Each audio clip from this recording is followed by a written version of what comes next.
Thank you for that. I think storytelling as a reflection of truth is important to get these messages out there that, for example, some of the mothers aren't necessarily on board. The Black mothers aren't on board.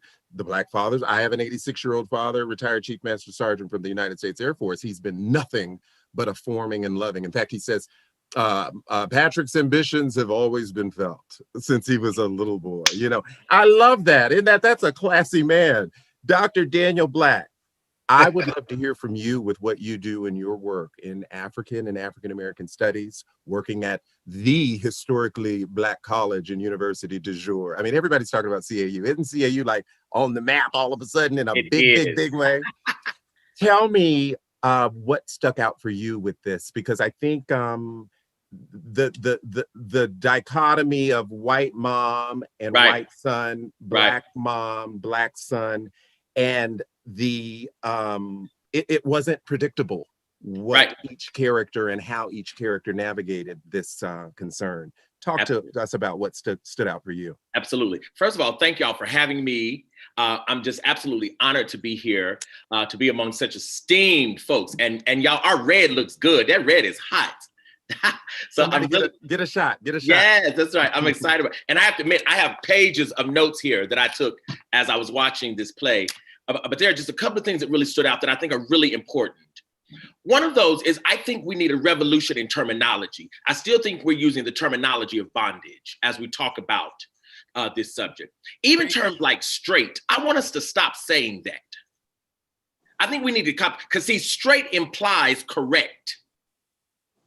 You know, when you're on the straight and narrow, that's the right way. So to say that someone is straight indirectly suggests that their life is the correct life, right? And so I think it's very important for us to stop calling heterosexual people straight. So now, do you have a new name? Do you have another name? Yes, I think heterosexual people should be called non-homosexuals. Okay, that's right. That's right.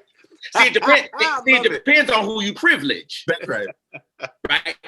And it depends on who you imagine, right, as being potentially divine. See, whoever you put in the center, everyone else gets to be the othered, right? You know, Patrick, you're a Black gem. Well, you're all Black gems to me.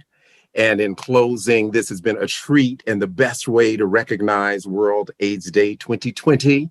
I'm your host, Patrick Riley, and you can go to Amazon or Barnes & Noble to pick up my book, That's What Friends Are For, on the women who inspired me. And I have to shout out Terry Burrell, the Black mom, and love him, as we are knocking on 39 years since she splashed on The Great White Way in the iconic Broadway musical Dreamgirls.